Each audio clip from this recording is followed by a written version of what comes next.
সাকিব খানকে এটাতে মনে হচ্ছে ওর 20 বছর বয়সটা আরও কমে গেছে। ওকে এখন আমি কি বলবো যে জিএনজি যে জেনারেশনটা, আমি জিএনজি জেনারেশনের সাথে সাকিব খানকে তুলনা করতে পারি। এক কথায় অ্যারেঞ্জমেন্ট, গেট আপ সব কিছু মিলিয়ে আম, অসাধারণ। আমাদের সুপারস্টার মেগাস্টারের যে এত রূপের পরিবর্তন, আমার মনে হয় বাংলাদেশের ইতিহাসে কোনো হিরোর বেলায় এরকম একের পর এক রূপে কেউ ক্যামেরার সামনে আসতে পারে, সেটা মানে সাকিব খানকে দেখলে বোঝা যায়।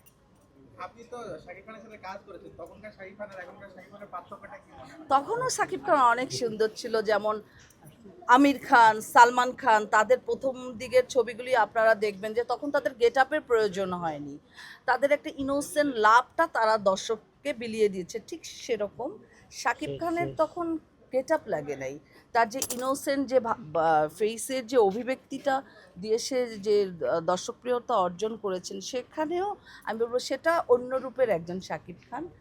আর এখন হয়তো বা গেট আপ মেকআপে সে বিভিন্ন লুকসে আর এক রকম সাকিব খান। তো আমি বলবো দুই সাকিব খানই অনেক বেশি প্রিয় আমাদের কাছে।